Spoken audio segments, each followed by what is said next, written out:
After 3 successful beat-em-ups on the NES, Konami decided to take it to the 16-bit level in 1992 with Turtles in Time. Even though Turtles in Time was originally an arcade title, the SNES port served as the 4th installment in the Turtles series, making it a sequel to the Manhattan Project that was originally released on the NES. The game starts off with the Turtles watching April O'Neil report the news when, out of nowhere, Krang comes and steals the Statue of Liberty, followed by Shredder interrupting the feed only to mock the Turtles. This, of course, is not acceptable to the Turtles, so they take to the streets of NY to take out Shredder and his army. The first few levels take place in the streets of New York until you make your way to the Technodrome, where at first glance it appears you might actually be taking on Shredder, but in reality it's all a trap. He sends the Turtles back in time in hopes they will never find their way back. Along the way, you'll venture through some pretty cool and creative time-appropriate levels, taking on all kinds of characters from the series and even some from the second Turtles movie. The gameplay's really nice. There's an attack button and a jump button, and like most beat-em-ups, pressing the 2 of these together offers you a special attack that drains a little bit of your health.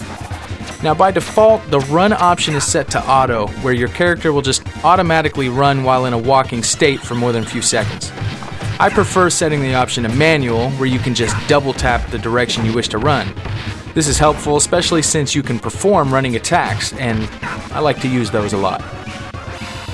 I think the thing that makes this game the most difficult for me is not actually the enemies, but the levels themselves. A lot of them have interactive components that are set up to hurt you, and later in the game it can get pretty frustrating trying to avoid these traps while also fighting off enemies.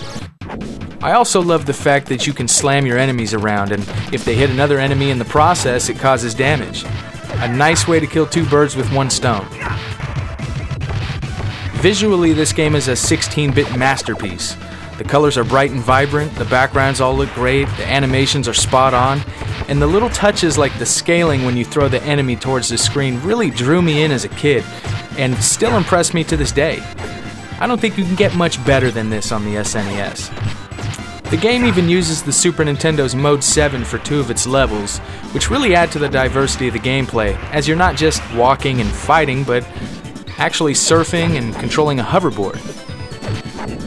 The music from this game was always stuck in my head as a kid, and listening to it today I can understand why. The music is catchy and it just sounds like Ninja Turtles music. Even the voices and sound effects sound fantastic. The level bosses are pretty tough in this game, except for the last 2. Believe it or not, Krang and Shredder are, in my opinion, really easy compared to most of the others. To be honest, this is probably the greatest beat-em-up that I can think of. And that's hard for me to say, as I love Streets of Rage and Final Fight, but if you were a kid in the 90s, you were probably absolutely crazy for the Ninja Turtles. I mean, I was, and this was Final Fight meets Ninja Turtles. You couldn't top it in my mind. Meanwhile, Sega fans are kind of sitting back saying, what gives? The Nintendo gets 4 Ninja Turtle games and we get nothing? Well, not so fast.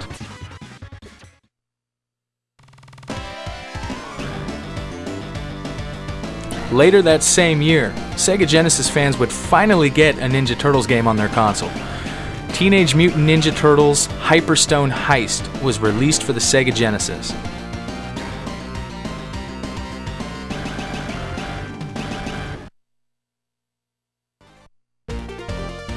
This time, the Turtles aren't going back in time, but instead are on a mission to retrieve the Hyperstone that Shredder has in his possession. With this, he can take over the world, and the Turtles aren't going to have that. So, again, Leo, Raph, Don, and Michelangelo take to the streets to face Shredder and his army.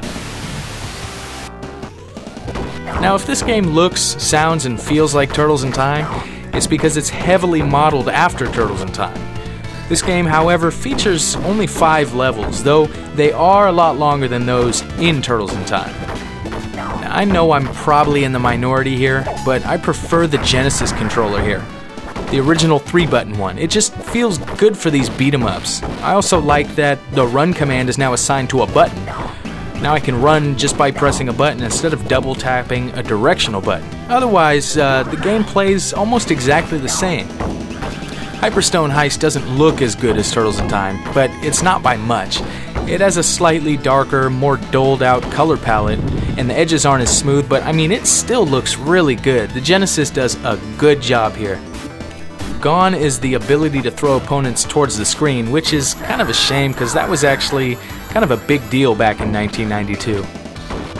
The levels are all great in design and function.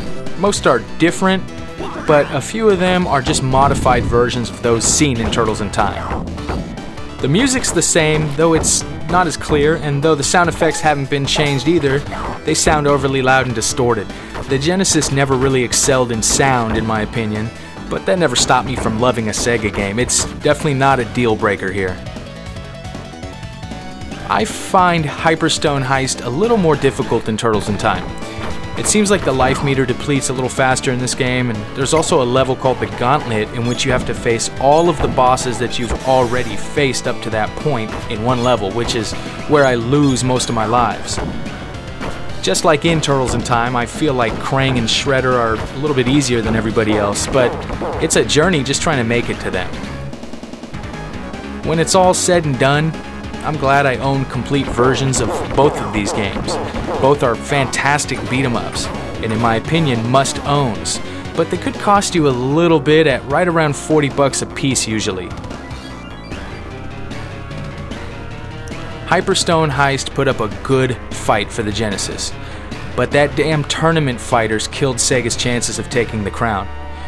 With a superior fighter and one of the best beat-em-ups ever, SNES won the 16-bit Battle of the Turtles, hands down.